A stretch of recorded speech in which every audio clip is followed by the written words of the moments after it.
And we are live. And people should be able to hear us. Hello, yes, they can hear us. Good. The levels all look correct.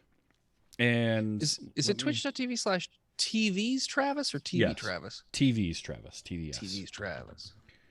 And I'm going to make sure that, let's see, you should have the right thing to be able to hear me. And you can hear. Good guess, but actually no. Yes, I can. Okay, good. Yes, but actually no. I'm still convinced Nick Cage stole the title of my autobiography for this movie. Well, Ace, it's possible. It's possible. No, actually, I have some great info on that that I'm looking forward to talking about. I'm looking forward to talking about this movie. This is gonna be fun. Oh, me too. This actually gave me a really good excuse to watch the movie because I've been meaning to. And then when you said we're doing Nick Cage movies, I was like, now I have a reason.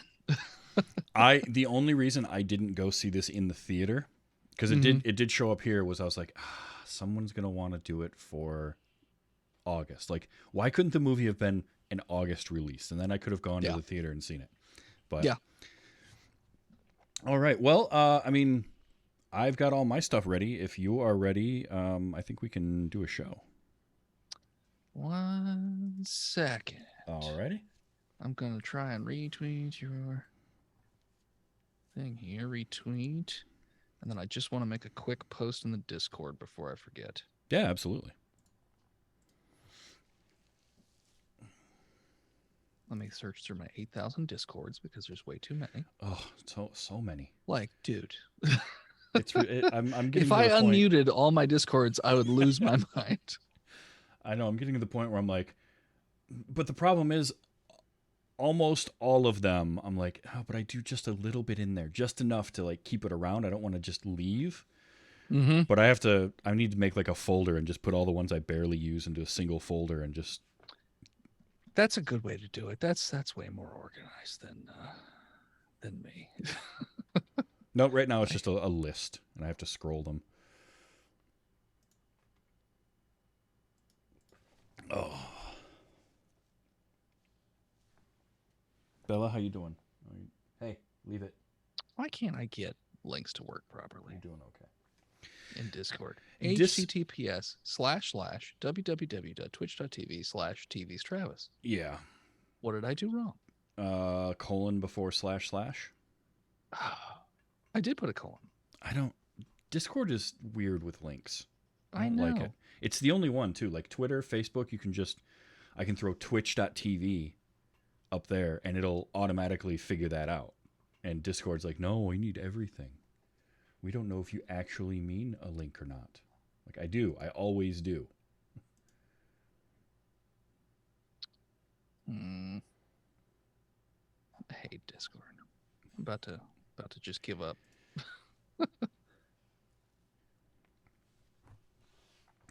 I both love and hate Discord. All right, I give up. They can copy pasta. There you go. All right. Well, if that is the case, man, it got warm in here. Been nice all day. Yeah, I stopped pulling out poison ivy when the thunder started rumbling, and I'm working underneath a tree. So I was like, yeah, that's not good. It's a good stopping spot. Yeah. Granted, there are mountains of poison ivy just sitting in my yard that I have not put into bags yet, but whatever. It's fine. It'll be fine. It'll be there. It's not going anywhere. Fine. It'll be fine. All right. Well, if you're good, I'm good. We can start recording then. Sure. All right. Let me hit the record button, or do you want to do a countdown? I'll do a countdown. Okay. Yeah. So we are going to get started in 3, 2, 1. Mr. Cage, what is your favorite movie? Oh, favorite movie? Oh, wow. I mean, that is, that's one of those questions that's impossible to answer. Because, you see, 100+ years of rich cinema, you can't just limit it to one. It depends upon your mood, the seasons. All right, let's do top 3. You start. Okay, ready or go. Let's go.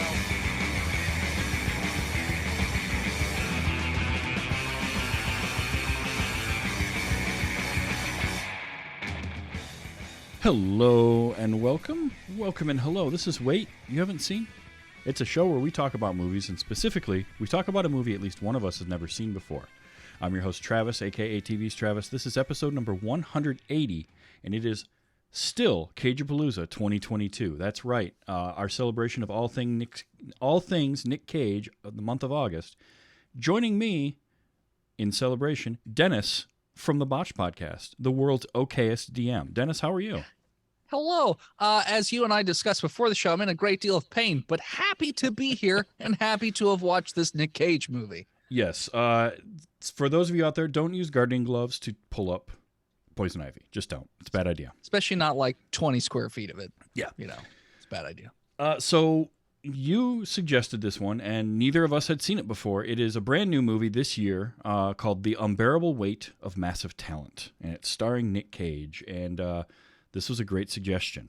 So Nicolas Cage stars as Nick Cage, and he is playing a version of himself. There's actually two versions of himself in this movie. Now, if you haven't seen it yet, we're going to spoil it, so just be ready for that. I don't normally care about spoiler warnings so much on the show because most of the movies are older.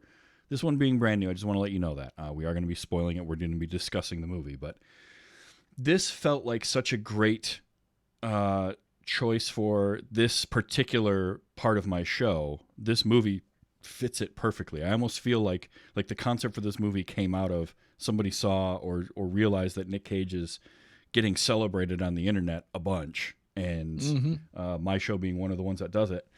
And it fit perfectly. So before we dive into the movie itself, what was your, what kind of background did you have knowing anything about the movie prior to it coming out?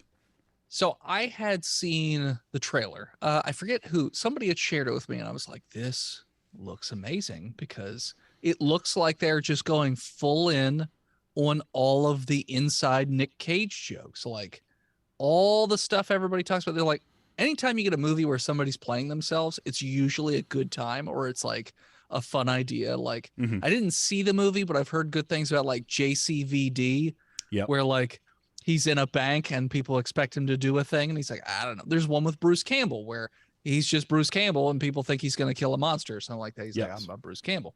So like anytime movies do that, it's typically like a pretty fun little romp. And just from the trailer, I was in from the get-go, and I really wanted to see it, and I didn't get around to it while I was in theaters. And when you and I were talking about coming on for Nick Cage month, I was like, oh, please let that not be seen by anybody else. And it was available, so I was like, yes, we're doing that one. It's perfect.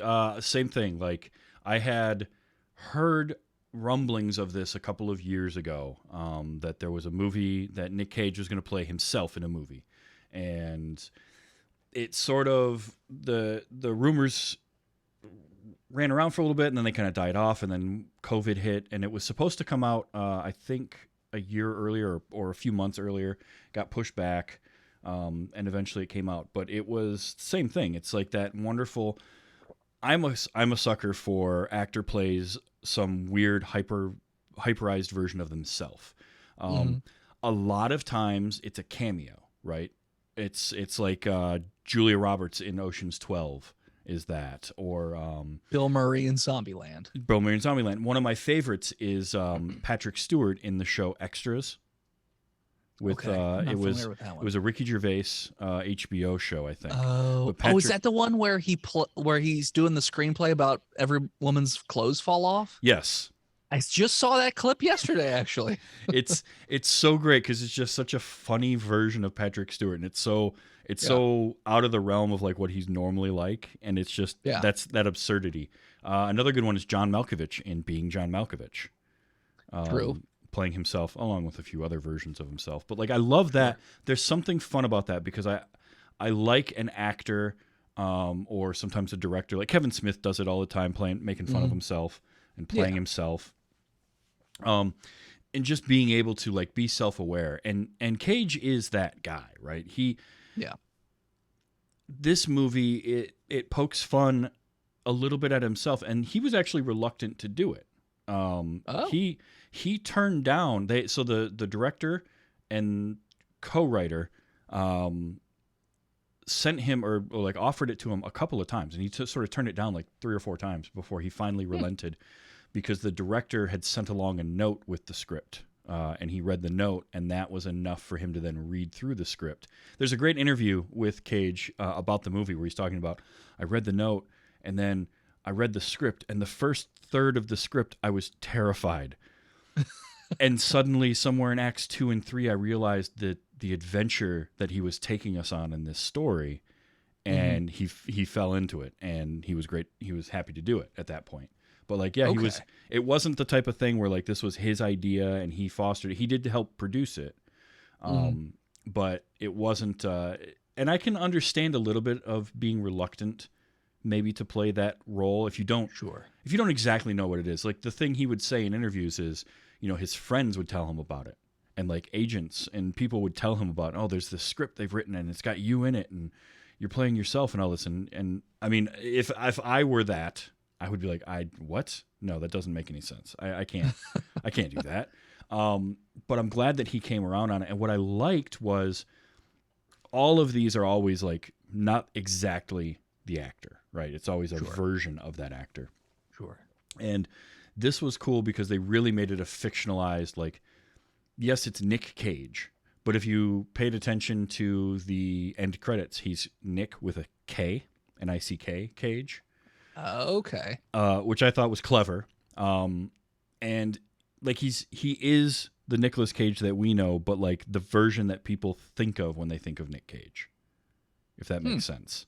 Like, like the way he acts as himself is the way that a lot of us would think that's what Nick Cage must be like. You know, the real, like really eccentric, really out there. Oh yeah. Yeah. Because like people probably think that because his earlier movies were just absolute, like his characters were just absolutely insane. Oh yeah. And that's like part of why people, you know, his stuff more recently, well, maybe not more recently because Mandy's a thing, but like a lot of his stuff ends up getting like kind of like not mellow, but he's just kind of, you know, whatever. Even when he's like killing the murderer robots in that one movie, I forget what it's called. He's pretty like even keeled the whole movie. Yeah.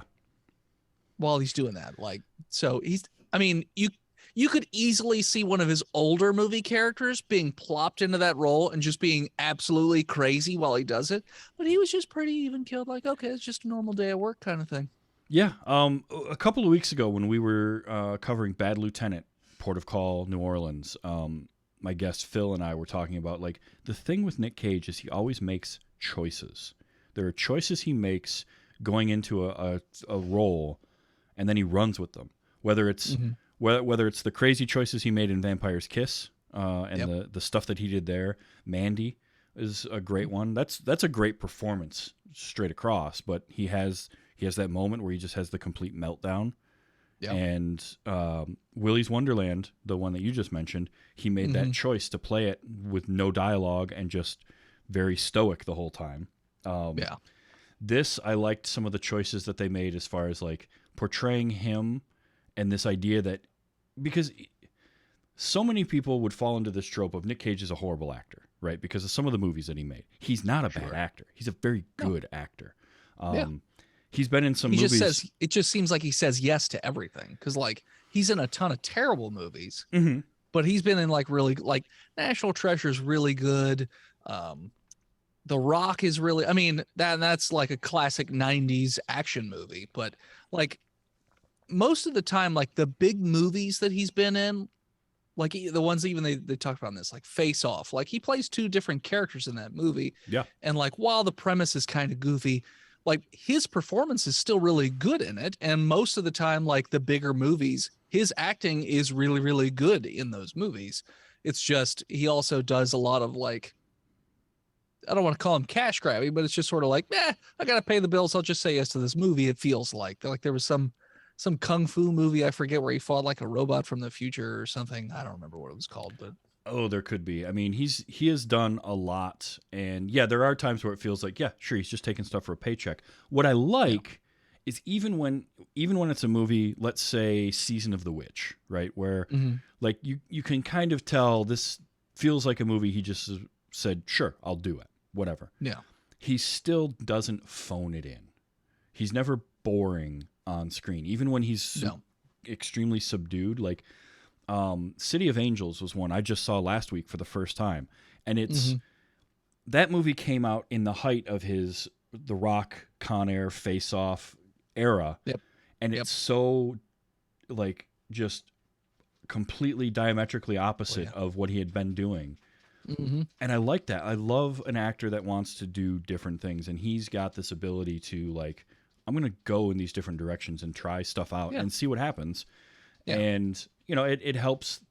His early career was helped by his uncle, but he did, because his uncle is Francis Ford Coppola. Oh, didn't know that. Yeah, he's a Coppola, but he changed his name to Cage early on in order to try to kind of blaze his own trail and not trade on that name. In fact, That's fair. This movie, he's credited twice. He's credited as Nicolas Cage for Nick Cage, and then Nicholas Kim Coppola for Nicky, the younger version of himself that he plays in this. That's the first time he's been credited as Nicholas Coppola since Fast Times at Ridgemont High. Wow. Okay. So it's one of those where it's not like a huge secret. He doesn't. Sure. But he wanted to make his own name. He didn't want to make the name based off of Coppola. But you know that gives him a little bit of leeway, right? Like some people are going to, in the industry, are going to hire him because he's part of that family. But man, there's something compelling about him. He's got this weird charisma to him that draws you in, because he's not conventionally attractive in the way that you would think of for an actor. Yet he's not like there is an intensity and an attractiveness to him that draws you in. So I love seeing that kind of stuff. And I love like actors getting to do new things. And then when you bring in the meta angle of it, you know, in fact, I didn't even mention one of my favorite actors that played themselves is Neil Patrick Harris in Harold and Kumar Go to White Castle. True. And here he is in this movie playing the agent. Like, so that's great. And the meta nature of this one, where he wants to be known, like current version of him wants to be known as an actor. He wants to take roles for the prestige and all of that. And then the younger version of him was like, you aren't an actor, you're a movie star. Yeah. And the fact that he kind of hits that bottom point, especially when he's locked out of his hotel room. Oh yeah, because he's $600,000 in debt. Yeah, which also feels like they kind of pulled that from his real life of like the, you know, spending a bunch of money, poking at his spending habits. One of his big ones I know is cars and comic books. He buys a lot of those rare comics. Like he's got a copy of Action Comics #1 with Superman. Oh wow, that he bought. Okay, that kind of stuff. So they sort of used. I have to imagine he's pretty into Superman, considering he almost played him, which is crazy to me that he almost played Superman. But yes, yep. So I love that, and then for him to get this, like, oh, you're gonna go for a birthday party. So let's get into the movie itself. So Nick Cage is an actor. The opening scene is him meeting with a director, and basically trying everything he can to get this role. Well, technically, that's not the opening scene.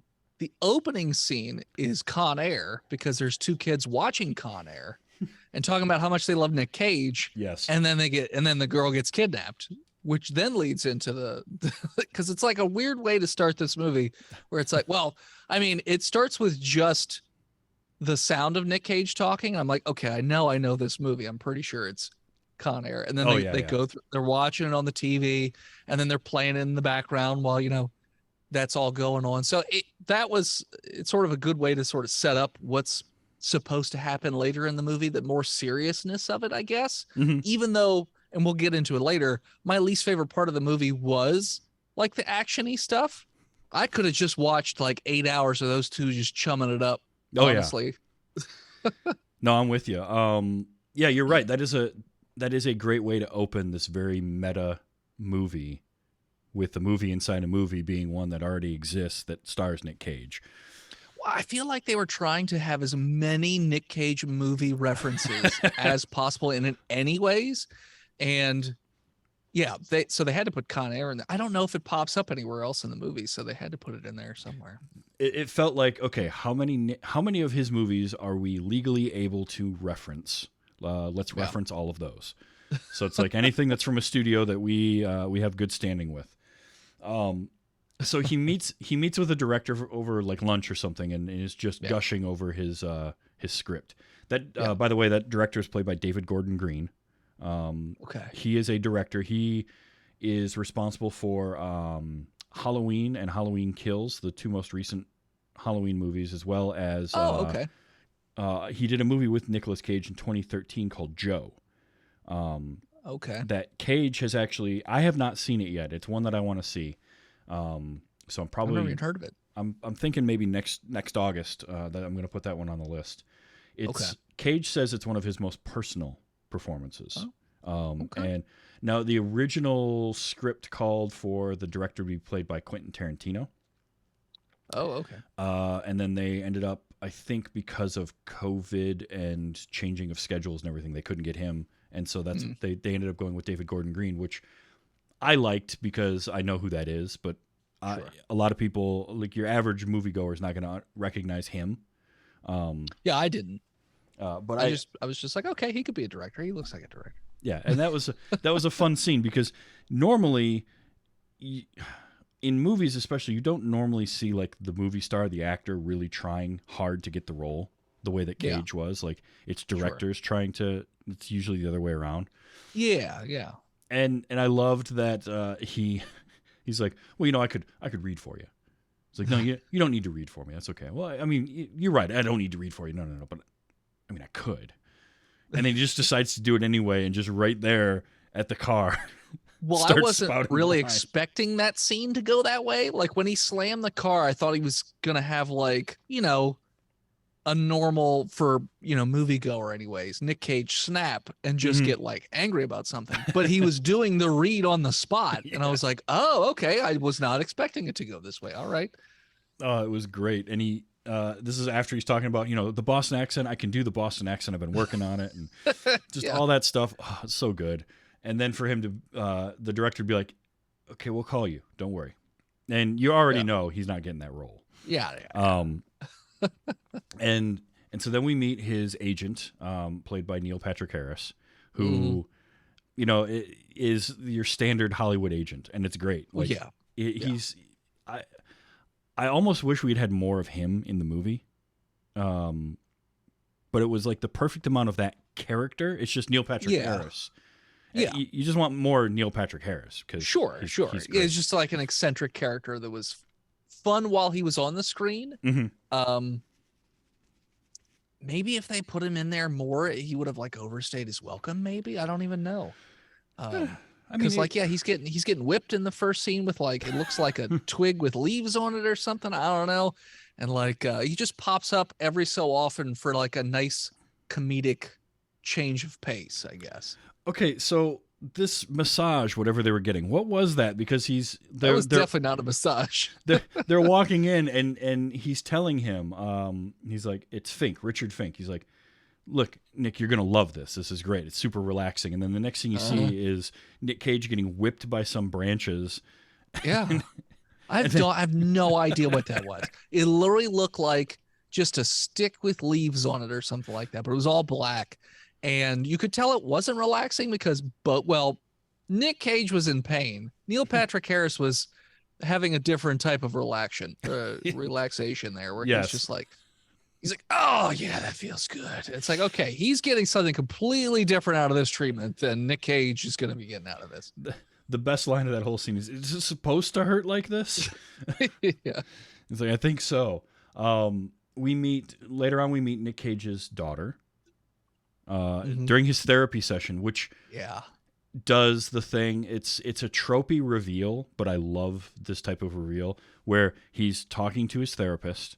And then his therapist mentions his daughter, and then we just cut over, and the daughter's sitting there, and she's been there the whole time. Yeah.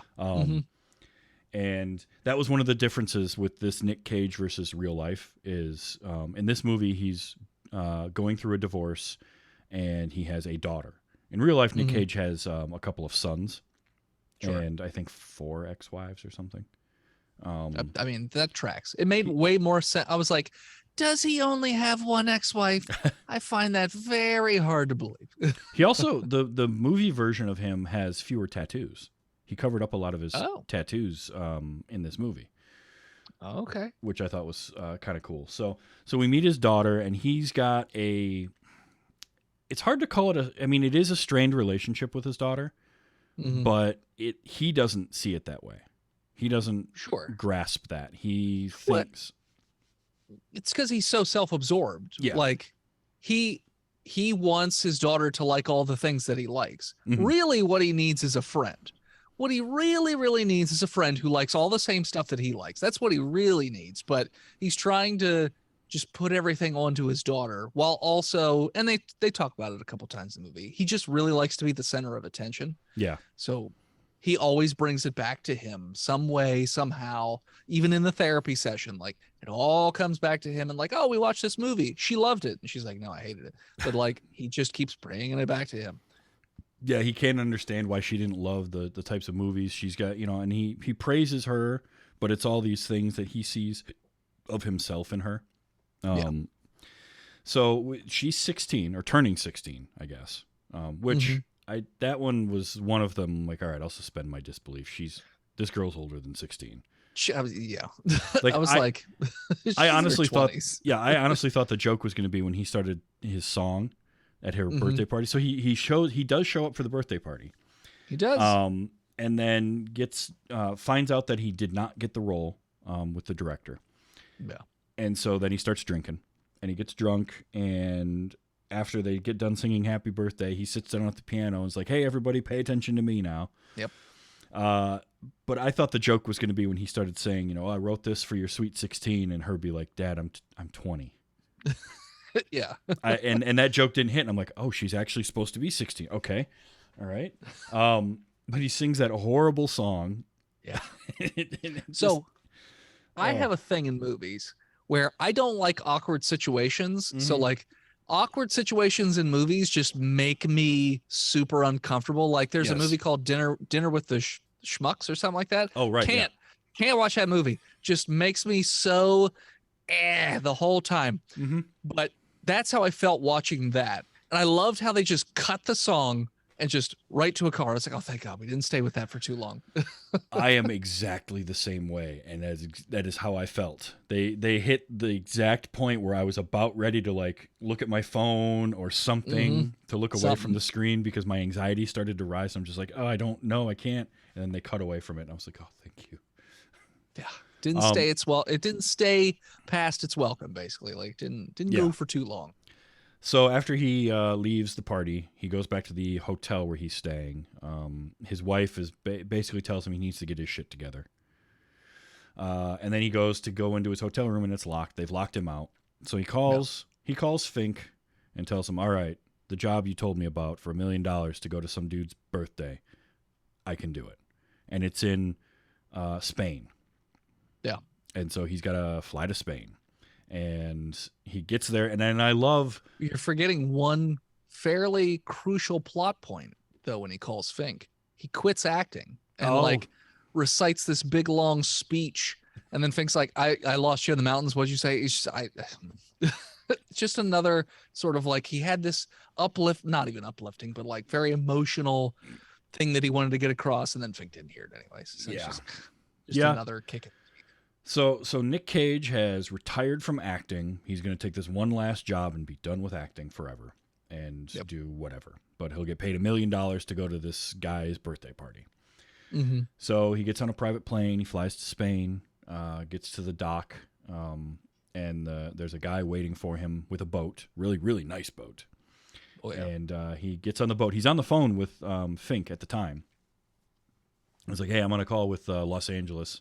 Blah, blah. He gets in the boat. The guy, and I love, so the guy waiting on the boat, it's Pedro Pascal. We as the audience know it's the guy he's going to meet. But I just love as he walks past him like, hey, I'm on the phone with Los Angeles. I need to take this. And he just sort of, oh, sure, okay. And just hops on anyway. He's so accommodating. Listening in the conversation on the way out to the compound is awesome. It's so good. It's so good. And because he's like, look, is this guy gonna want me to do stuff? Like, Yeah. what is this about? This is kind of weird. There's 3 options and they're all pretty bad. And and the funny, like, it's great because it's the conversation that he should have had before he got on the plane. Oh, 100%. Yeah. But instead, we're doing the movie trope of him having the conversation within earshot of the person who it's about. Sure. But I'm fine with that. Like, I don't care. It was too good not to do. Yeah. So he gets to the island and eventually finds out that the guy that was driving the boat is Javi, who he's meeting. And we get the wonderful greeting of, the nice little bow. And Javi is a huge, huge Nick Cage fan. Oh, yeah. Loves him, loves all of his movies, and wants him there for his birthday party. And so, meanwhile, we also find out that Javi wrote a script and sent it to his agent. His agent, Fink, never gave it to Nick. Yeah, just whatever. So Javi thinks that Nick is going to read his screenplay. Cage knows nothing about it at all. And the movie then kind of veers into this really interesting meta thing because at a certain point, I think it's the next day, because they're sitting out. There's another one of those awkward scenes at the pool. Yeah. But it's the lead up to the pool I loved because it's Javi and I forget, Gabriella, is that what her name is? I forget. Gabriella. And they're having that conversation and she's just like, what was he like? He was like, he was just so cool. Like, he didn't even say anything to me. He was just so cool. And I'm like, this is exactly how somebody would probably react if you were like a super fan. Yes. Even though he was technically saying terrible things because he didn't know who it was and like was being overall rude and didn't really even talk to the guy. He was just like, man, he's just so cool. Yeah. So Javi's totally geeking out. Nick is sitting out by the pool. Eventually Javi comes out and sits next to him in another lounger. And there's that great, like, huh? Oh no, I'm sorry. I thought you said something. Did you say something? Oh, you did. Oh, okay. Yep. And so they're doing that a little bit back and forth. Javi's cousin shows up. And his cousin was Lucas. And Lucas knows who Nick Cage is, but isn't geeking out the way Javi does. He's almost like throwing subtle barbs at him. Yeah, I think so. That's kind of how it felt. Sort of I'm poking fun. immediately But like, got a skeevy vibe from that guy. I was just like, all right, this person's not a good person. it's the platinum white hair that he had. That's probably what did it. It That's throws you probably off. So throughout the course of things, Nick ends up getting up and just dropping himself into the pool with a bottle of booze. while drinking. Just mid-drink, It's like, awesome. drops off into the pool. So Javi pulls him out of there. And the next morning he wakes up, Gabriella tells him, you have to go with Javi. He wants to show you something. Yeah. And basically, and he's like, I'm jet lagged. I can't do it. And she just rips the blanket right off the bed and forces him to go. So here he is, presumably jet lagged and hungover, in like a bathrobe. Yeah. And sunglasses. And Javi takes him to the cliffs and then starts like ad-libbing script stuff with him. Which is great because the realization on Nick's face when he figures out what's going on, he's like, is this like a thing you're doing here? Like there's nobody coming after us. And Javi sticks with it and just keeps going with it. But does it in like a bad acting kind of way? Like that's how good of an actor is that he can pretend to be like a crappy actor. Yes. And like you believe that he's bad at acting. Like that's how good he is. And I'm telling you that is a skill, to be as good an actor as Pedro Pascal is and to look like that poor of an actor is not easy to do. He does, but they eventually what is the line he gets him to finally run off the cliff? I don't remember what it is, but they're running, or no, Cage I think just decides he's going to go with it. Yeah, he looks away and then turns back and goes into Cage mode, and he's like, "Do you love her?" And he's like, "I've always loved her." That's right. That's what it is. It finally trips the actor fuse, and he just is like, "All right, let's do it." And so they jump off the cliff into the water,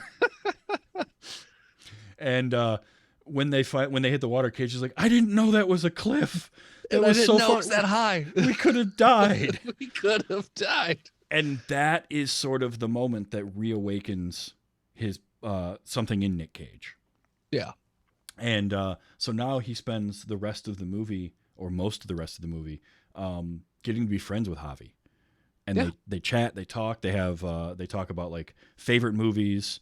The clip you played at the beginning of the episode is that's where that part starts, where they talk about their 3 favorite movies, which is probable. Man, it's tough. It's definitely one of my favorite conversations the two of them have, just because of how it ends. So the strength of this movie is Pedro Pascal and Nicolas Cage playing off of each other. Their chemistry 100%. is amazing. Pascal, admittedly, is a Nick Cage fan, he said. So being a fan of Nicolas Cage in general, and then getting to work with him in this meta sense, is that had to have been. You can tell he's just having a blast. Sure. And so Javi eventually tells Nick that he wrote a script. I think later on while they're drinking in the pool. Oh, they're so plastered by then. They're so drunk. And so he's like, "Oh, I didn't know about that. Well, do you want me to read it?" And so he sends it to him, but then he doesn't want to be there when he's reading it. He's too nervous. He's too nervous. And after that, I think Cage the next day like heads into town and goes to like a coffee it's that shop. night. Or is that? Oh, it's that night. It was that night. Okay. Yeah, because he talked about let's go into town and have a drink and read it, and Javi's like, I can't. And then Javi leaves, so then he goes into town, and I don't think that's the first instance we got alternate Nick Cage, because I think we got one while he was in L.A. Like maybe it was after the it was in the car therapist session. Yeah, it was in the car. Mm-hmm. But I would say the most memorable alternate Nick Cage scene happened in the bar. Oh yeah, for sure. Where younger Nicky, Nicky. Is getting on his case about what he's doing, and I love those interactions with the two versions of Nick. Those were great. But he reads the script, and then as he's leaving, he gets grabbed and thrown into a van. And it's the agents that we saw. So when he landed in Spain, there were a couple of CIA agents, we're led to believe. And they were, let's see, is it Vivian, played by Tiffany Haddish? And who's the other one? Martin was Ike Barinholtz. And they are investigating Javi. Javi is apparently a arms dealer. So they first see Nick Cage at the airport and then sort of run interference to see why he's even there, kind of thing. But then they grab him after he's done reading the script, throw him in the back of the van, and tell him about Javi. That Javi's he's a arms dealer and he's a bad guy. And Nick's like, no, he's not. I know him. My shamanistic, what was it? It was actually I have the clip of exactly what he said. His acting ability, because he talks about, as your job is to read people. As an actor, your job is to read people. I know people, and the Martin is like, so you think your acting ability is better than 5 years of hard data and research? And this is what makes this movie great. Is this version of Nicolas Cage responds to that question. Again, you think your acting ability is better than 5 years of hard data and research about this man, and his response is, My nouveau shamanic acting ability? You better f***ing believe it. Yeah, nouveau shamanic. That's yes. So the CIA recruits Nick Cage to find out information. They're going to send him in as an undercover agent, essentially, to try and find the kidnapped girl. Yes, because From the earlier girl in the movie, the girl we saw at the beginning, which was also mentioned very briefly when he got on the plane. There was a news article before he switched channels and the movie The Rock was playing. Yep. That girl was the daughter of, I think, the sitting president.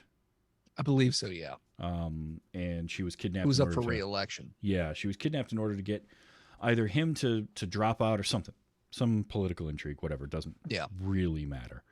But the CIA wants Cage to find out about her. So, and they can't get into the compound, but he can. Yeah. Which leads us to one of the sillier and more slapstick moments. It's Mr. Magoo. God, was it funny? Oh, it was so perfect. He gets to the secret room during the birthday party. He gets himself into the room. They got the earpiece. They're talking to him, and the guy's like, "All right, there's they're telling him there's a guard coming. Like, get the thing out of there, put it on your hand, pull the backing off, and then as he's walking out into the other room, it's a very Nick Cage move to just wipe his forehead and then point at something. Yeah. And at that point, he's like, I think I just touched my forehead. Like, you did what? I think I just touched my forehead. Well, did you or didn't you? I don't know. And then he like gets the rubber legs. Like, no, I definitely did. And there's this just wonderfully silly scene where he's got to get out of the room onto a ledge. Because he locked the door behind him. Yeah. Because the antidote's in the room behind him. Oh. It's locked. So Where's the key? In the room with the antidote. He has 30 seconds before he passes out. And they're telling him to go out on the ledge. And the other guy's just like, we're going to jail. We're losing our jobs. We're going to jail. We just killed Nick Cage. We killed Nick Cage. It's over. It's done. I get to go work at Sonic. Yep. And then that whole thing ends. He gets back into the room, grabs the antidote, and he's just about to jam it into his leg, and then he stops and he passes out. And Vivian yells action into his earpiece, and he wakes up and slams it into his leg, and that's all he needed. It was her thing of like trained actor. Yeah. And it's so ridiculous and silly, and I loved it. I just loved that scene for the absurdity of it. Oh yeah. So as things go, we get more and more kind of buddy with Javi and Nick. Mm-hmm. Javi eventually brings his ex-wife and daughter because he thinks it's going to help with the writer's block. The two of them decide they're going to write a new script. Mm-hmm. And I love that moment where Javi's like, wait, so you read the script? I did. You liked it? It was amazing. Do you want to be in it? No. But then he pivots and uses writing a script with him as his way to keep spying and be involved. So they start writing a script, but he just genuinely enjoys writing the script with him. And that's where like that adds another layer of meta to this whole movie is they're now writing a script, and the script that they're writing, you slowly figure out over the course of the movie is the movie you're watching. The movie. It's so good. Yep. Because the movie itself changes tone a few times and changes sort of the style of it, and they're literally talking about that as it's happening. And it was so like I thought it was brilliantly done. I really did. Mm-hmm. And then a little bit later on, we get that reveal that Javi is not the gunrunner. Yeah, it's his cousin. Well, they also did when they were writing the script. They're like, we need to have creative time, so let's do LSD. And then they go off and have their LSD adventure, and it was fantastic because the part that I laughed at the most with that was when they're sitting on the steps and they're paranoid that these two old men eating ice cream are watching them. So they're like, don't look. He's like, do a fake laugh. And he looks over and does the most crazy laugh while also having a weird face. He goes, it didn't work. And then they have the whole wall scene where they're trying to get over the wall, but it's too high. So Nick Cage has to go. And it's like this whole, don't leave. I'll never leave you behind, but Javi's too heavy, blah, blah, blah. And then it just turns out they could have just went around the wall the whole time, but they're high on LSD. So right. So they're not going to notice that. Yeah. You're much heavier than you look. I have a very large head. Large head. But yeah, so there's that scene. There's the reveal of his wife and his ex-wife and daughter showing up. And then we find out that Javi isn't the bad guy, that it's his cousin. And his cousin is orchestrating the original kidnapping. And his cousin now believes that Javi is in league with Nick Cage and trying to go against him with it. There's the whole kind of comedy of errors of like nobody really knowing who's doing what amongst our main characters. And you're right. The movie does go into sort of action movie mode for a good part of the third act. Yeah. Which is, I will agree, the weakest of it, but there's still some great moments. Sure. They still manage to keep that wonderful chemistry when they're driving away. So when they're driving away and everybody's in that truck and Javi's like, I have to go, I have to do this. And he hops out of it anyway. And Cage stops it. And he's like, no, I won't be, I can't until I do. Like he has that great movie moment speech and it's just Nick Cage with the bow and he takes off. Yep. I think my only real complaint, and I understand it because endings are hard. Wrapping up Yeah. something is hard, and especially with this and all the things that were going on in this movie and the silliness of it, the way that they ended it, where it transitioned from what was going on to the movie, I was like, okay. Like, You know what it reminded me of? Tropic Thunder. oh yeah, They did the exact same thing in Tropic Thunder too, I didn't even Which- think about that. which is a clever way to transition it to the end to like finally end the movie, because like it switches over to Nick Cage and you turn back around, it's Demi Moore and some other chick who's also not 16. Yeah, Looks like she's like 30, but whatever. you know, now that you say that, that's probably why.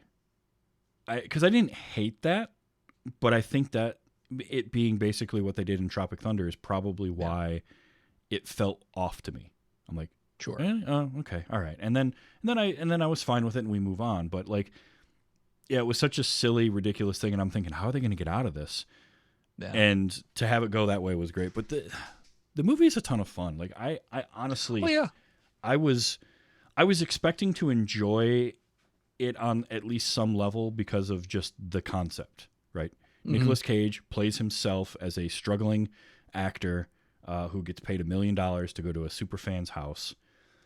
Like, I was fine. The trailer, I was sold. The movie's much better than the trailer even gave it to be. There's these layers and levels to the meta commentary and the humor in it. He pokes fun at himself while also kind of poking fun at the industry a little bit. Mhm. And also like just there's a heart to it that a good Nick Cage movie seems to always have this like level of heart in it Mhm. that he brings. And this has that. It's because at the core of it, he just wants to be an actor, and he wants people to like being around him is essentially what it is. But he's sort of lost his way of being able to do that. And he finds a connection with his daughter by the end of it. Mhm. That's great. A connection back with his ex-wife by the end of it, which is great, because there's a scene early on where he's talking to her about, do you remember when the three of us would just sit on the floor of the apartment in New York? It was him and his wife and his daughter, and that's what they're doing at the end of the movie. And I loved that. And then he finds this friend in Javi, and they make the movie, and the movie's a huge hit. And Javi can't watch it. yeah, that was so great. Javi's like, I was too nervous, couldn't watch it. How was it? Did it play well? Which is funny because Cage had said he wasn't sure he would ever watch this movie. Really? Because in the interview that I saw with him, he basically was saying like playing a version of myself and a version of my younger self and them arguing might have been a little bit too much to like take in and watch. And so he wasn't sure he was going to do it. He ended up having to at least watch it once because there was some scenes that they cut. And he had some say in that. The studio wanted him to watch. So, but yeah, I very much enjoyed this movie. It sounds like you did as well. So, Oh, I loved it. Loved it. The other thing with the end of that movie was a tie-in to, I mean, it basically harkens back to one of my favorite scenes where they're talking about their three favorite movies. And Javi says Paddington 2 is his favorite, and Nick Cage gives them all that crap. And then it hard cuts to them watching it, and they're both sobbing. yes. And he's like, it's so good. And Javi's like, I told you. And then at the end, his daughter wants to watch Paddington 2. Yep. That was a nice callback. Yeah. That I didn't expect. Like, I had forgotten about Paddington 2 by the end of the movie. Yeah, same. And then they mentioned it again, and it reminded me of that scene earlier because it's such a well paced and well done out scene. So, I very Like much the man cave scene where you get to see all the Nick Cage stuff, and it's grotesque. I'll pay you $20,000 for it or whatever. But like the pearl, he's like, oh, it's a very elegant, or whatever he says, the very elegant like pearl configuration, like just funny little, Nick Cage moments from other movies or like props or stuff like that. Cause you could see like somebody who's a mega fan would have a room like this. Maybe not with a mannequin that looked so creepily much like Nick Cage, but it's fine. Well, and so that scene was great because that was supposed to be where the girl was being held captive.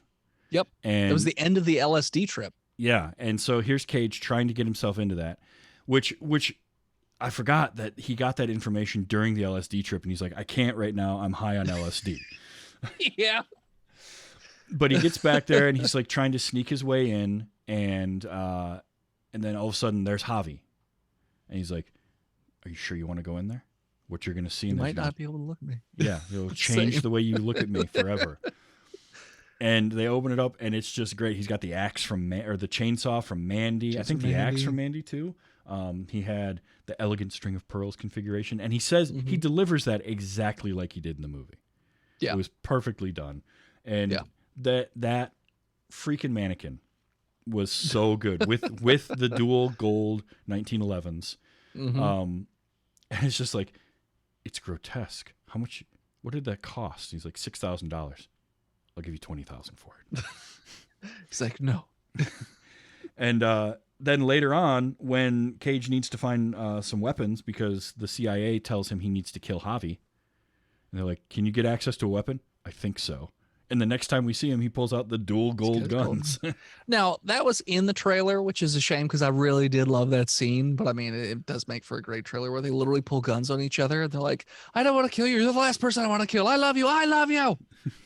It's so good. Yeah, because Javi's cousin is telling him he has to kill Nick Cage. Yeah. And the CIA is telling Nick Cage he has to kill Javi. Yeah. And they don't know yet. And so, it's so good. And the scene right before that is great where they're in the truck and they're talking about how like they're like really old friends where they could just see each other after a long time and pick up right where they left off. And then they switch shoes. Yeah. Because they like the way they look in each other's shoes or whatever. And apparently they have the exact same shoe size. And it's just, but like you as the audience are watching this is like a sort of like a look at the flowers, Lenny kind of scene. Or like an old Yeller scene where you're just like, oh boy, you know, they're having this, but each one is having the same sort of thing in their head where they're like, this is the last time we're going to talk to this person because I have to kill them. So, yeah, it was just great. Yeah, I like those kinds of scenes, and it's great to have that where both of them are having the same scene, not realizing the other one's doing the same thing. And then when they sort of can't go through with it and they start getting shot at by the cartel people, they go to run, and then we get that great exchange where he's like, "No, okay, so you run to the truck, and then you get it, and you come back here and you get me." And he's like, "I can't go that fast, and what you basically giving me are penny loafers." Yeah. He's like, "According to everything I've read, you are a faster runner than me." Yeah, I forget what movie he picked on. I want to say there was another time. It was National Treasure, I think. Yes, it was National Treasure because earlier in the movie, he was just like, "You have to drive." He's like, "I can't drive." He's just like, "I heard you did all your own stunts and Gone in 60 Seconds." He's like, "I did. Okay, I'll drive." So it was like another one of those sort of instances where Javi somehow knows a behind the scenes thing and like pulls it out. And Nick Cage's like, "Okay, fine." Yep. That was those were great like references because I remember it now. He says something about even in crappy footwear, you're still faster than I am. Yeah. And he's like, "National Treasure told me that," and he goes, "That was the stunt team, not according to the behind the scenes." "Oh, you're right." And then he gets up to go run anyway. And then Javi just goes with him anyway. Yeah, and then they both run. But he's like, "I'm not gonna. I'm going with you." It's like, okay. I mean, this movie is absurd, but in the best way. Like it is, because it never quite crosses the line. I feel like it got right up to the line of completely ridiculous without going too far past that, if that makes any sense. Like I have seen similar types of comedies that can go too far, and this. I have always said that the best form of parody is from somebody who likes the thing that they're making fun of. And this is definitely poking fun at movies and movie making and Nicolas Cage, but from a place of love. Like this was written by somebody who loves Nicolas Cage and his movies, and Cage having input, and it's a love letter to Nick Cage in a lot of ways. But in like the best way possible. Yeah. And I do think it was funny that at one point Cage said that he actually thought he should play Javi. Oh. And that he should be the super fan of his own character, of his own himself, which I kind of almost want to see. Like, I want to see some sort of role reversal of these two. Sure. Just because the downside is you wouldn't be able to use clips from any of Nicolas Cage's True. movies without reshooting Well, them, so it gets more expensive. Yeah, I was gonna say just reshoot the scene, and just digitally put in that's Pedro true. Pascal. Nowadays you in could deep this- fake that enough. Yeah. But I read that and I was like, I kind of want to see that version just to see how crazy that would be. Sure. Oh God, yeah. But it's just fun. Like, I love movies that have fun, and you can tell everybody involved is really enjoying what they're doing. Yeah. I did also read that Demi Moore was cast, but it was originally going to be Angelina Jolie Okay. to be the movie version of his wife, and then it's kind of the same thing with Tarantino. They had to change plans, and so they went with Demi Moore, which I almost I didn't recognize her at first. It took me a second. Yeah, it's been a long time since I've seen Demi Moore in anything. So it's like, oh, Demi Moore. Okay. Wasn't expecting that, but fair enough. So here's a question for you.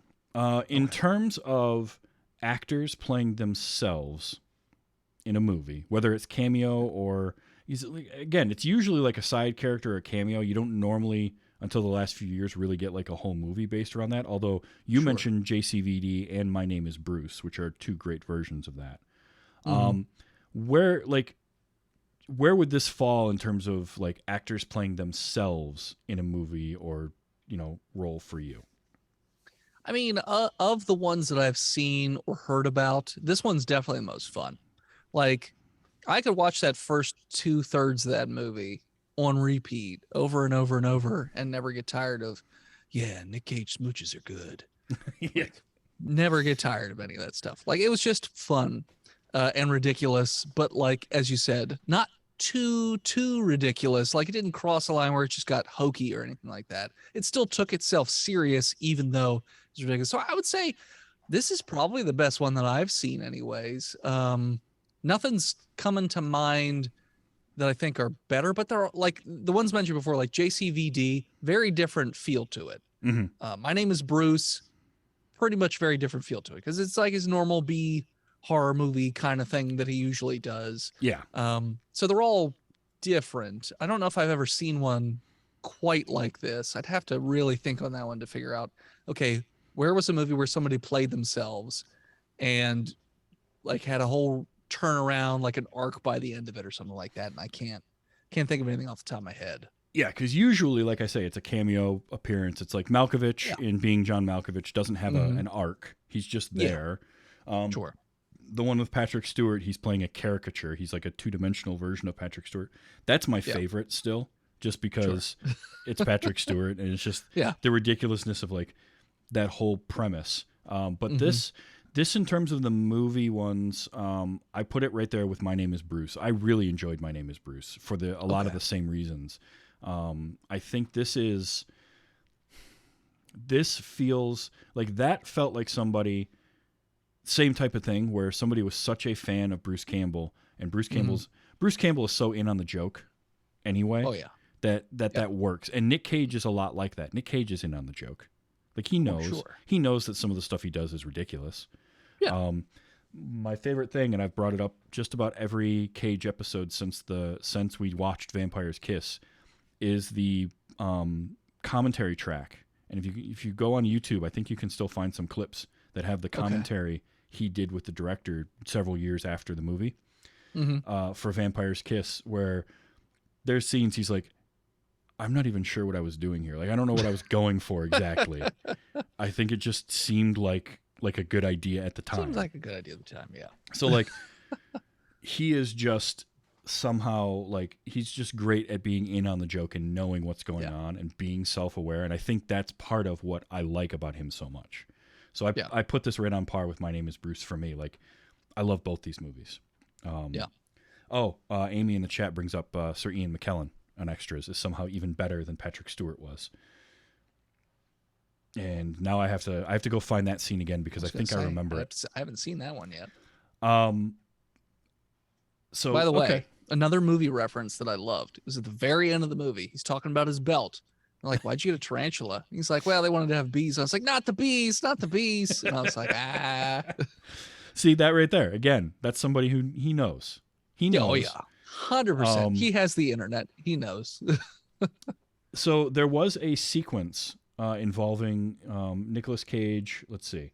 A sequence involving Nicolas Cage reprising some of his most iconic roles like Face Off, Con Air, Leaving Las Vegas, and Gone in 60 Seconds in a long black and white fight sequence between him and his younger self in a surrealist German expressionist set evoking the cabinet of Dr. Caligari was cut from the film as the studio thought it didn't fit the third act. According to Cage, the deleted scene will be released on home video. I would love to see. I want to see that. Yeah.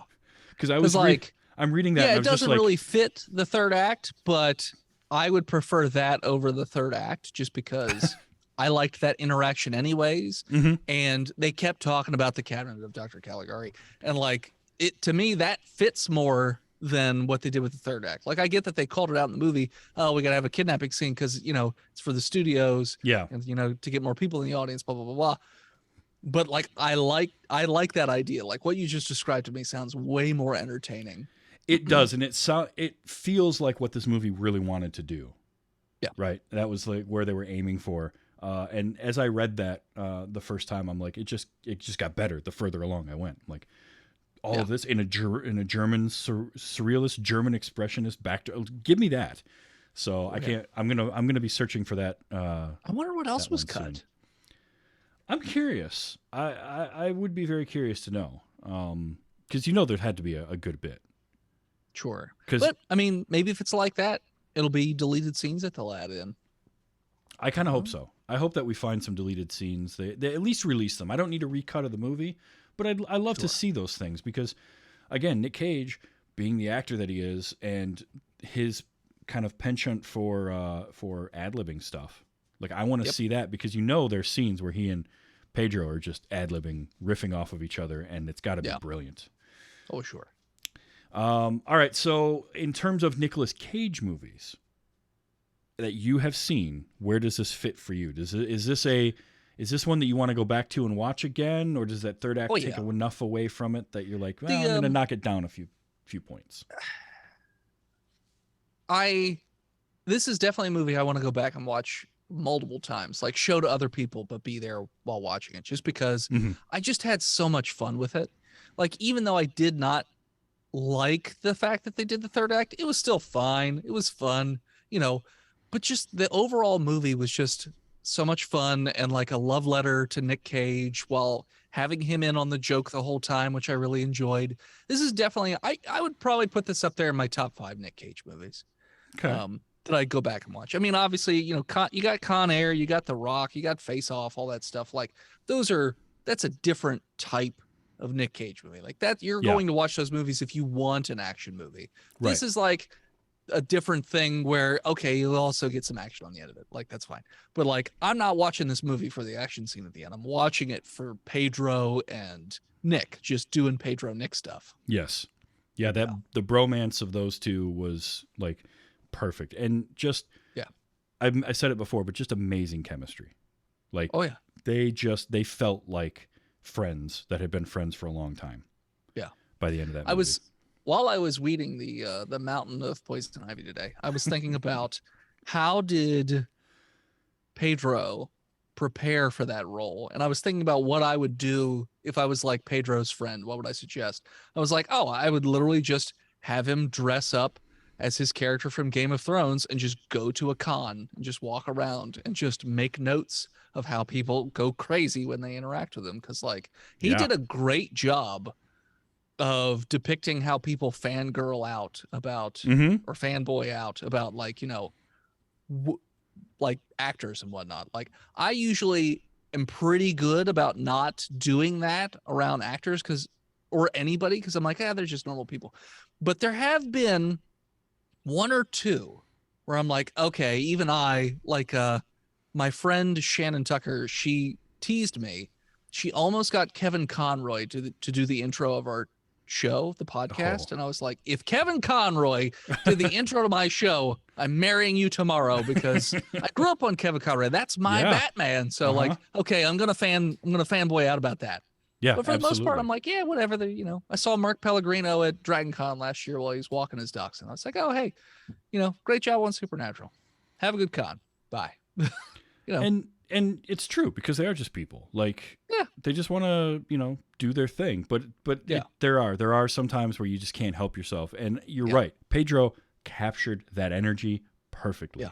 He just, and it was that perfect amount. That first scene is the one that you mentioned is the thing where she's like, what was he like? He was just so cool. He's taller than you'd think too. They always say actors are so short, but he was tall. He's just right. He's just right. He's just right. He's perfect. I honestly see this movie. It was worth the $4.99 rental. You can right now it's not on any of the streaming services. Not the legal ones anyway. Right. It is just out there for you to acquire in some method or manner. But it'll be hitting streaming services at some point, and when it does, watch it, enjoy it. You know what? I might get this one on Blu-ray or something, just because I kind of want it up on my shelf.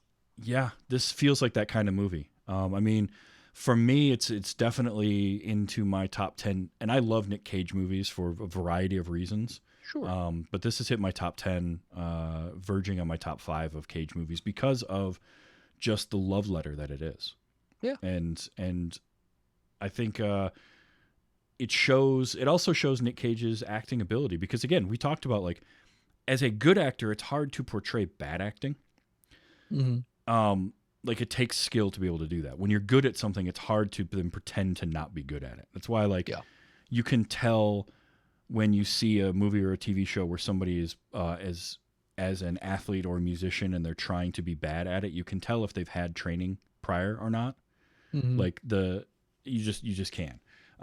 So I love that aspect of it, and Cage's performance is really good in this all the way through. There's that heart that is in the base of it, and his desire to do this movie is what makes it work. Yeah. I do have a couple other clips I definitely want to play. So we talked about his nouveau shamanistic acting ability, which is just great.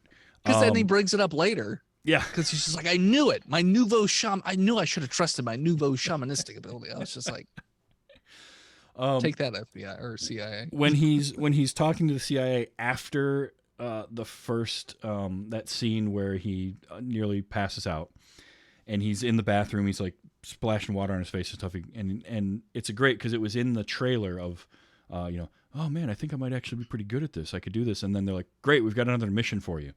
And his immediate response, the second it happens, is just, No.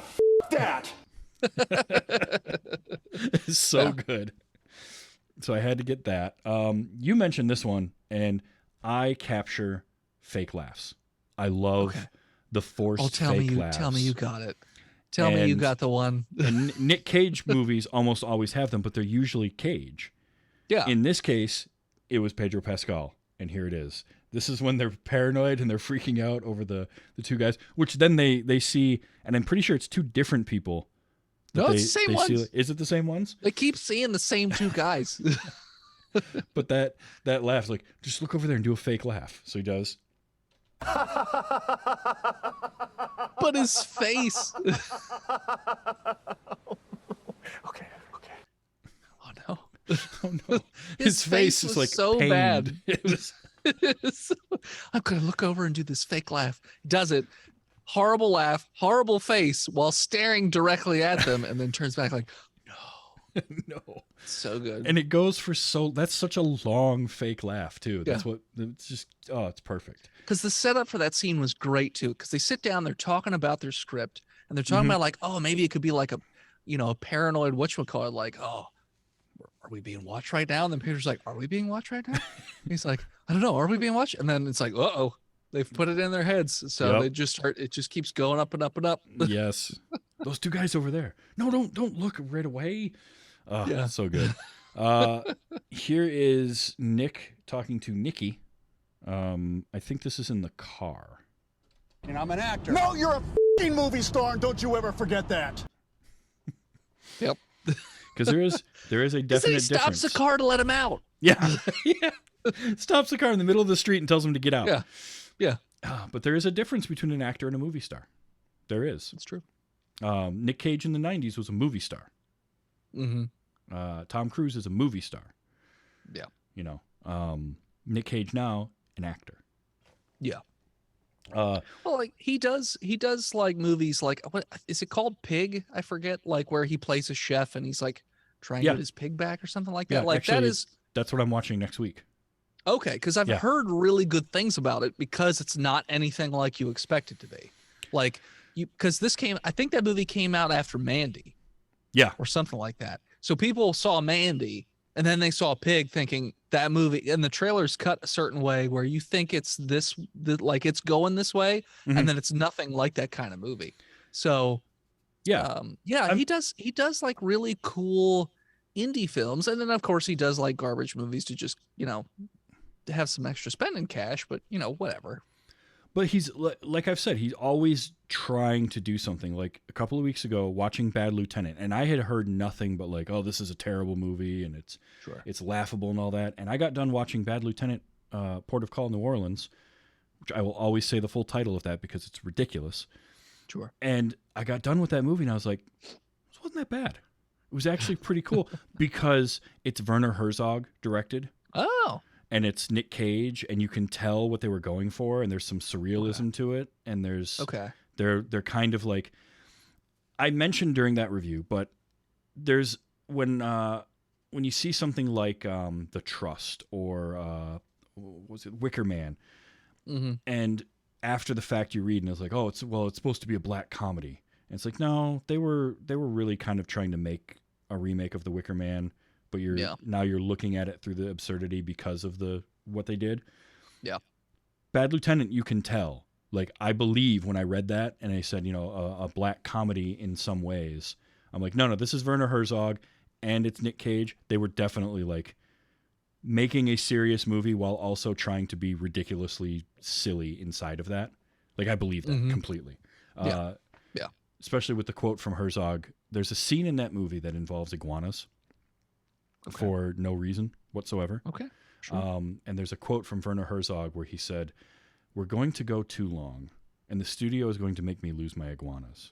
And if they do that, I don't know that I can be a filmmaker anymore." And I read that, but I heard it in his voice, and I was just like, no, he totally said that. The iguanas. Yes. And I don't know if I can be a filmmaker anymore. And I was just like, show me the iguanas. it's so good. I'd like to see the iguanas.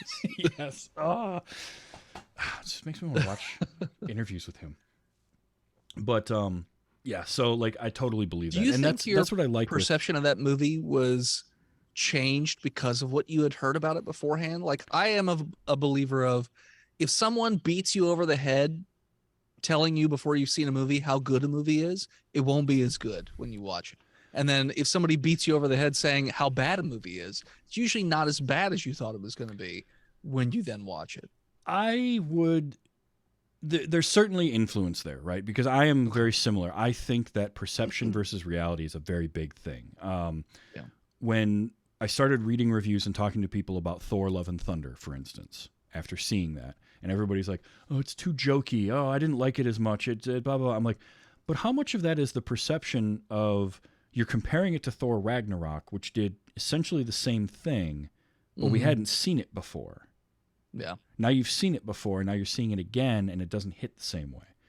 Yeah. And so, like, there's that, and I'm not sure. I'm not sure if it made me appreciate the movie more. I had no idea it was Werner Herzog until I started watching it. And, like, directed by Werner Herzog, I was like, the hell? Okay. Suddenly, this just got way more interesting. But, I mean, I'm sure part of it did, right? Because it's ridiculous, but like there's a whole scene in that movie where just all of the different plot lines all get wrapped up in one tiny little scene that takes place in the bullpen of the police station with like his bookie coming in and the guy that's suing him and like all this stuff going on. And like it's just one after the other all gets wrapped up in a nice neat little bow. And I'm like, there's no way that anybody making this movie is doing that with a completely serious tone. Like you're just not. So it's hard to say. I'm sure that played into it because you're right. Okay. For the most part, when somebody tells me this movie's great, this movie's great, this movie's great, and I see it, it's okay. Although I will say, when I saw Shawshank Redemption, I was like, people undersold this. This is better than I was told. My favorite movie of all time. And far. I hear that. I heard that so much, and then I saw it, and I'm like, this is better. This is better than you told me it was going to be. So good. You know what movie I didn't have that to? Scarface. People were telling me I didn't see it till I think it was late high school or early college. Okay. People were telling me like, oh my gosh, this movie's so amazing. It's like life changing, all this stuff. Then I watched it. I was like, okay, it's fine. Yeah, I mean, that Because happens. People talked about it too much. And I was Yeah, like, you get it. okay. You get it talked up too much. The opposite effect happened with Avatar, The Last Airbender, the M. Night Shyamalan live action one. Oh, When I finally saw that, I was like, no, this is worse than you people told me. I was gonna say. Yeah, I've heard. I've not put myself through the pain of watching that movie, but I have watched other people watch that movie. I mean, I did it. You don't have to. Don't. Yeah. It's that boring and poor. It's like what with Dragon Ball Evolution. I had seen it because I'm a Dragon Ball fan. So on Botched, when we do our Monday movies, Mhm. I picked it because I had to get back at them for making me watch House of a Thousand Corpses. So, and I hate that movie. So I was like, okay, we're watching Dragon Ball Evolution. And they were like, why? Why have you done this to us, Dennis? I was like, so you could feel my pain. Yeah. I mean, in terms of bad movies, though, I feel like you could do worse than House of a Thousand Corpses. I will admit no. that I have It's an no longer affinity- the bottom of our list. Well, that's good. Steve has cemented that with the movie called The Woman. Oh, It will dear. forever be the worst movie we've ever seen because it was the most uncomfortable movie we've ever Oh. had to sit and watch through. And Phil didn't even have to watch it. He was out that day. Oh, so of he course. didn't have to. Yeah, a couple more quick clips. I did get we did go off on a tangent there, which is great. I love those. I love tangents. This was just a funny exchange between Cage and his ex-wife. Are you having a nervous breakdown? Probably. But I'm telling you the truth. Yeah, so that's good. where he's revealing he works for the CIA. Yeah, I'm going to tell you something, and it's not going to make any sense, but I promise you it's the real thing. And her response is just, "Are you having a nervous breakdown?" Well, probably. That part right before that, where Pedro Pascal sets up the we got to get over Nicolas Cage's writing block because he's giving me crappy ideas. So I brought your family down here to get over this. And Nick Cage says the thing, and Pedro Pascal's just like, "That was terrible. Like that was just pathetic." I lost it at that point. That was Yeah. so good because I didn't expect that reaction. No, Because Yeah. it's first the daughter, and then it cuts to Pascal, and he's just like, "Oh, that was terrible. Oh no." yeah, And then later on, it cuts back to him, and he's like, "I think we're making real progress here." Like, Yeah. it's so good. yeah, So Paddington Bear gets mentioned twice, and I had to capture both of these because I love a good callback joke. But sure. The first time through, Paddington 2 is incredible. I f***ing told you. Yeah, and then so good. and then later on, his daughter, Have you ever seen Paddington 2? and I was just like, "Oh, that's perfect. What a good." I now callback." kind of want to see Paddington too, I kinda even though do. I never thought about it until this movie. I'm like, now I kind of want to watch Paddington 2 just to see if I have a similar reaction. Like, why would they reference that particular movie? I feel like everything was picked for a reason. So I don't know. Yeah. Oh, yeah. None of the references in this movie were done by accident, so it does make me kind of want to watch Paddington 2 now. Yeah, that's the unbearable weight of massive talent. This is a hell of a movie. I certainly know people that wouldn't appreciate it to quite the level that we do. Sure. But I think if you're a fan of Cage at all, I think you'll like this movie. If you're a fan of films or filmmaking, you're going to like this movie too, because there's those meta layers that it goes into are great. But yeah, this is a super fun movie. Thank you for bringing it to the show, Dennis. Thank this you is for super letting fun. me have a reason to watch it Now, because I needed the excuse. yeah, so did I. So you have mentioned Botched a couple of times, but let people know about that, about Botched and where they can find it. Sure. So, Botched, a D&D podcast, is let's see, how do I describe this? It's an improv comedy show draped in the loose skin of Dungeons and Dragons with a little bit of drinking involved. We've already wrapped recording our 6th season, but our 7th season actually goes live at DragonCon Sunday night, 10 p.m. in the Grand Ballroom, which will be, it's an upgraded room for us. So this will be the biggest room we've done Botched in by far, but season 7, and you'll probably appreciate this, Travis, it's a Western fantasy because I want to do a Western really badly because I love Westerns. And they were like, we want to do fantasy. I was like, fine, we're doing both. Western fantasy. Boom. Excellent. And I will be dressed as the man with no name. I literally have the hat, which was very expensive, the boots, very expensive, the gun, I got the whole thing. And, because I have a history of picking the worst possible costumes to wear in Atlanta in September, this feels like it's just right for me. With the 18 layers that, it has. But so that's season 7 will be starting, I think it's like September 4th, something like that. You can find Botched on all your podcatchers. You can find us on botchedpodcast.com. You can find us on patreon.com/botchedpodcast. There are a lot of websites that I cannot say on this PG-13 show that people have bought the URLs to redirect to our Patreon. I think the only one that is safe to say is freedomvalleyhorsepace.com. I think that's the only one. There's like 8 of them now. Like people just keep buying them. And like they're just all so weird. But hey, they're our fans. That's why we love them. Oh, it's great. It's great. It's a fun show. You do some one-off patron only versions. Mm-hmm. Yep. You allowed me in for one of those. That was super fun. Yeah, it was great having you on for that. It was I enjoyed the hell out of that. I mean, I'm a terrible improv comedian, so that was you all had to. That was carry the Garfield one, right? It was the Garfield one. Yep. You gave me that. I was like, all right, we're doing SVU. It was brilliant. It was not what I was expecting when we got started, and it was so much better. So that's well, I'm glad. That's a ton of fun. Botched is definitely super fun. You guys are wonderful. In fact, I need to get a hold of He Who Is Steve about coming on here. Phil keeps bugging me to get a hold of him too. I was going to say He Who Is Steve is always down for film, and he is great at doing other podcasts and things like that. So yeah, you'll love having him on. Absolutely. And then you had something else you wanted to plug while you were here tonight. Yes. So I actually started getting into the comic book foray. My first book, which I actually have it laying here for completely separate reasons. It's not going to take it because it's going to fit. Stupid Zoom. But Lycan Solomon's Odyssey, Chapter 1, my first book in a series. It's about the world's first werewolf. It's a series of 15 books. The first book is already out. You can buy it on my website, www.hiveheadstudios.com. You can actually download an 18-page sample for free to see if it's even something you'd like to check out. But mostly what I want to plug is on September 2nd, my Kickstarter for the second chapter in this series comes out. And if you want to check that out, even if it's right now, you can go to www.lycanbook.com. That's LYCAN book.com. And that'll take you to a sign-up page where you can just get a notification as to when it goes live. And then on September 2nd, if you're listening to this after the fact, September into October, it will be basically take you right to the Kickstarter page so you don't have to go to Kickstarter and search for it.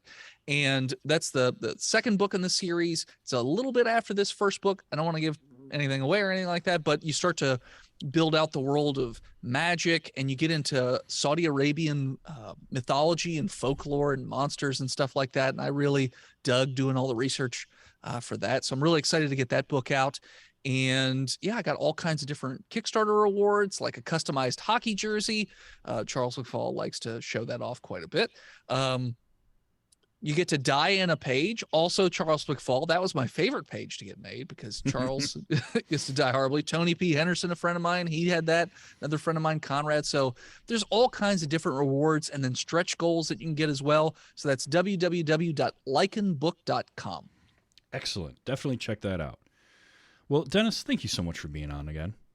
Thanks for having me. It is always a pleasure to have you around and talk movies with you. It's super fun, and yeah, 2 for 2 great movies. Yeah, likenbook.com. Check that out. Get on the horn for the Kickstarter and get on that. So we are just about to wrap up our 4th annual Cage-A-Palooza on this show. I've got 1 week left. Next week, David Luzader of the Movie Go Round podcast and Hit Me One More Time is coming on, and we're going to talk about Pig. Nice. He hadn't seen it. I haven't seen it. I've wanted to see it. I hear so many good things about it, so I feel like it's a good way to end 2022's Nick Cage celebration with yet another really good one. I just have so much fun doing this every year. I look forward to it. It was literally just a silly thing I did. I started in 2019. I'm like, I'm just going to do all Nick Cage movies this month. And I didn't even have a reason. I was like, it just feels like a fun thing to do. I think I was 2019 August, so I was about 5 months into the podcast at that time. And it's just become a thing now. And I love doing it. So thank you for being part of it this year. Thank you for letting me be a part of it. You're welcome back anytime. And if you enjoy this show and you want to be like Ace Cat or Nisbet, Danny Orr in our chat, hang out live, watch it live, Sunday nights, 8 p.m., twitch.tv/TV's Travis. And the show comes out on Wednesdays, anywhere you can get podcasts, or tvstravis.com, and you can go to the subscribe page right there, get it in your Apple, Spotify, whatever works for you.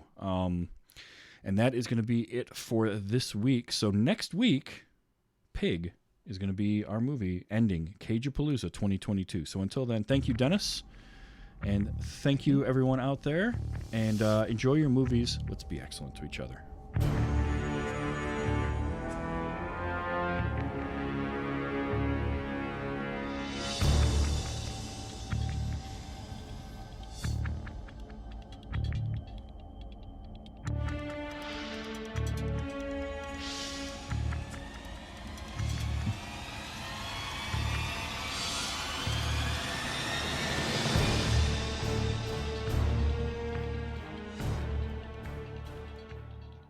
That is how you spook a bear. I apologize.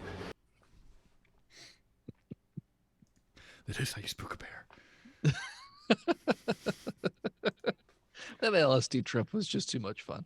Oh, it was so good. It's just too much. As soon as they said that, when he went to the door, he's just like, let's do LSD. I was like, oh my, this is going to be great. And they did not. It exceeded expectations. Yes. I can't drive on LSD. But you did all your own stunts and Gone in 60 Seconds. You're right. And he gets in the car. And it smashes into everything. Yes. With his nice car. That poor car. Oh, yeah. That's cool that you're going into, I didn't say it during the show, but the Saudi Arabian mythology and stuff with Lycan. That's awesome. I just finished watching Ms. Marvel on Disney Plus. Okay. I don't know if you watched that one yet. I haven't seen it yet. I'm a little burned out on Marvel, so I'm kind of trying to give myself a little bit of now.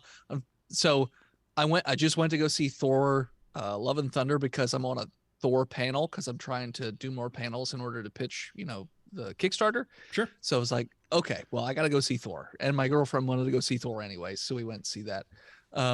So like She-Hulk, my plan is to watch that like early next year, Miss Marvel next year, because I just want to, just sort of recharge the Marvel batteries a little bit. Sure. I Phil loves it, so yeah, I decided, you know what, I'm just going to check it out because it's only 6 episodes, so it's a quick binge, and I was really impressed with it. It was a lot better than I anticipated. Like I had a feeling that I'd enjoy it because I enjoy most things anyway, but it was really cool, and I learned a few things on it. Like I knew the very, very broad strokes of like the partition in India, but I didn't know much beyond it was a thing that happened. So it was cool that they kind of dove into that a little bit, and the whole background of the character and everything was really neat. I like it. I think you'll enjoy it. I did also watch the first episode of She-Hulk, and that was very different than I was anticipating. Okay. It did something. I'll let you watch it. I don't want to give it away, but it did something I didn't think was going to happen. Are you talking about the fourth wall breaking? Yeah, I didn't expect that at all. Yeah. Well, I was just because in the trailer she does turn to the camera and say that thing about like, no, he doesn't. Yeah, I suppose. I don't know. I mean, I wouldn't have expected it to be, I don't know how much it occurs. It's only a but- couple of times, but it wasn't. Okay. I guess maybe I missed that in one of the trailers where she turns to the camera like that because I just didn't. I was like, oh, okay, all right. Well, now we're doing that, but it was fun. Okay. So yeah, I definitely recommend both of those. But Okay. I like can Hulk stuff. see, So yeah, and I can understand taking a little breather. You know, Yeah. giving it a little bit of time. We're towards the end of the year. It gives you. There's so much stuff out there right now to watch too. Oh yeah. Well, so one of the other things I have a panel for that I picked up, Raised by Wolves, and I haven't watched the second season, so I just binged it like over 3 days, and I was like, okay, so this is what it must have felt like to watch Lost, because it's just constantly like giving me more questions but not giving me any answers, and then the show got canceled, so there will never be Oh any no. answers to. So yeah. On a different track, if you haven't watched Our Flag Means Death, I fucking love that show. oh god, it's so good. I'm It's not so done. good. I'm not done yet, but I'm Apparently that's based on a true story. Like, Yeah. loosely. so but I still. did look like Steed is a real person who really Mhm. did give up what they had to become a pirate. But apparently he made it like 15 months. Yeah. And in that time he was captured like 3 times. Yeah. and all that kind of stuff. But I heard Blackbeard legitimately had that plan for like, I'm just gonna kill him and take over his person, like his identity, and then people will think Blackbeard's dead, and then they became friends or something like that. So I had heard that story, at least that part of that was true as well. But yeah, I love that show. I've been Oh. trying to get Phil to watch it. He only watched the first episode because he only ever watches the first episode of anything. But yeah, I've watched it. I watched it, and then I immediately made my girlfriend watch it, and she also enjoyed it. So, and then I Is it- told Tony P. Henderson to watch it too. As Amy says, I'm not even to the good part yet. I think I'm 6 episodes in. I want How to many say. are there? 12? No. I have to look. It's like 9 or Okay. 12 or something. But yeah, it's what's funny is the whole Blackbeard I'm going to take over this guy's identity and die. Like, you know what it makes me think of is did you ever see Bubba Hotep? Yeah. It's Bubba Hotep. it's the Elvis The subplot Elvis thing, in yeah. Bubba Hotep. It's true. And I love Bubba Hotep, by the way. Oh yeah. I do. I feel so. I watched it when I was in high school, and I feel like I didn't appreciate it as much as I would today if I rewatched it. So I've been meaning to rewatch it. It was I don't know, we'll one see. that I saw shortly after it came out. One of the things that got me to watch it was I was living in Florida at the time. I had some friends in film school, and I was going to try and get into the film school as well. And 11 episodes, by the way, of Our Flag. 11. Okay. And we heard about this movie, and I'm like, wait, Bruce Campbell as Elvis and Ozzie Davis as JFK, and they're fighting a mummy in a Texas retirement home. Like, I don't need to hear anything else. I'm in. You got me from the elevator pitch. Yeah. And then to find out that it was one of the first movies that was like an early version of Final Cut used to edit it. Like Oh. Final Cut Pro did a lot of the editing on that, and that was a fairly unheard of thing at that time Yeah. to have, because if you did, that was the type of thing where if you were using computer editing at all, it was Avid. You used Yeah. Avid. That's just what you used. So I thought that was kind of cool. But yeah, you should rewatch it. It holds up. It's really So, good. It's just I love so- Bruce Campbell, and I have 2 stories I'd like to tell you. They're short. Please do. The first one is my buddy Ronco went to a horror convention, and it was a panel of just Bruce Campbell. And he goes into the horror convention, and it said no cameras. Somebody snuck in a video camera, like one of those handheld ones. This is before you could just record with your phone. Right. And the security sees him. They go and pick him up out of his seat and go to take him away. And Bruce Campbell stops everything and goes over and he says, I want you to go to the back of the room. And when I say go, you run at me as fast as you can. And everybody else is going to stamp their feet and go, ah. And literally, that's what happened. He runs at Bruce Campbell with the camera. And as soon as it gets up to Bruce Campbell's face, he just goes like, yeah, like gives a classic Bruce Campbell face. He's like, all right, there. Now you can have that for the rest of your life. And I was like, Oh. that is awesome. That is amazing. The the second one, he was in my town for, there's a small horror convention that is here in Gettysburg, PA. And it was the first time they'd ever done it. And he was the sort of the person running the ceremony kind of thing, like the ring announcer kind of thing. Okay. And they were doing a costume contest. And my buddy at the time and his wife at the time, because they're not together anymore, she had done a cosplay of the Birds, like Alfred Hitchcock's The Birds. And she had wires attached to her with like birds all like flying all over her. And like she had like blood all over. It was like a really, and it was all black and white. So it was super cool. So they go up and she wins first prize. Bruce Campbell is giving her a reward and all that stuff. And someone yells up from the audience, "Kiss her." And he's just like, "Oh, come on." And she goes, "That's my husband." And he goes, "Oh, you sick bastard. Well, you didn't know what I was doing backstage with her anyways." And she said he was the most charming person ever. And he was just a joy. He definitely seems like that type of celebrity that you want to meet and he just would be cool. Like, I feel like that about like Kevin Smith. I just feel like Kevin Smith is the kind of guy that if you met him, he would just be, because I like, the few celebrities that I've met have been, for the most part, pretty good. Malcolm McDowell was interesting. But he was very subdued and just kind of a cool guy. And then when he got on stage and they were introducing A Clockwork Orange, and some jackass in the audience decided they'd be cute and start yelling lines at him, and so he dealt with that in the best way possible, which was he just lit this guy up, like right in the front row, and that dude shrunk to the size of just nothing, and then went right back into their thing. It was great. The one thing I was thinking about while we were talking about fandom and like fanboying or fangirling out on people, I went to Nerdtacular the last year that they had it. Yep. And there was a guy there who I guess he was like a big wig at Blizzard or something like that. And then he had since moved to Riot or something. I forget. But one of the nights was a board game night. So I'm sitting there playing board games with just these three people that said, "Hey, can we play board games with you?" And I was with Phil's wife at the time. So we're playing board games with these guys. We play like 3 or 4 board games. No big deal. Have a good time. Leave.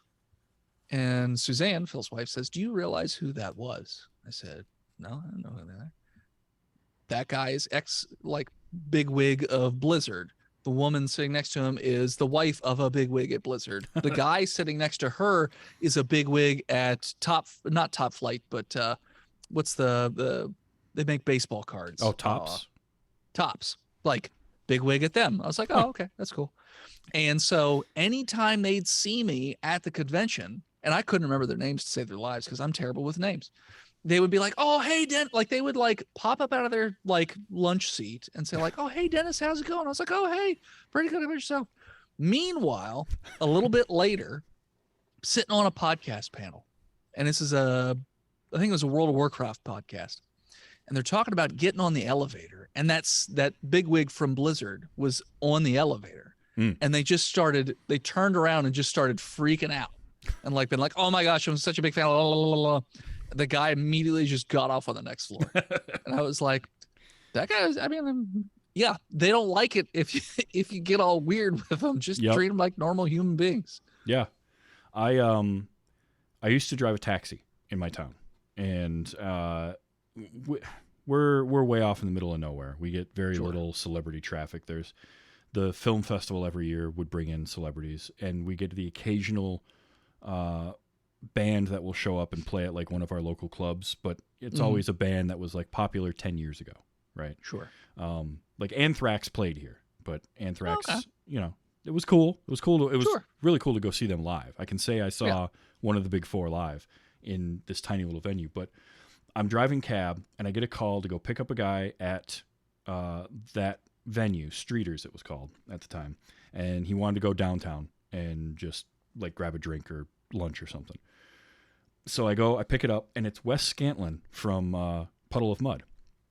Oh, and okay. he hops in the cab, and I don't say a thing. I recognized who he was, but I don't say anything until, and then we get down, and he's like, "Well, if you were going somewhere, where would you go to grab, a burger or lunch and a beer or something? So I'm like, I'll take you to where I go. And I take him down there, and he gets out. He goes inside. A couple hours later, I get a call to go pick up a guy at the U&I Lounge and take him back to Streeters. And I'm like, oh, I'm picking this guy back up. And I get there, I pick him up. He gets back in, and we're halfway back to the venue when he finally had to ask if because I asked him, like, so, what time you guys are you playing a show tonight?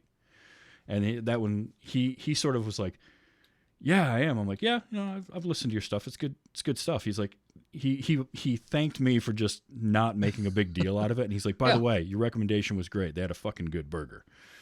I'm like, good. Good.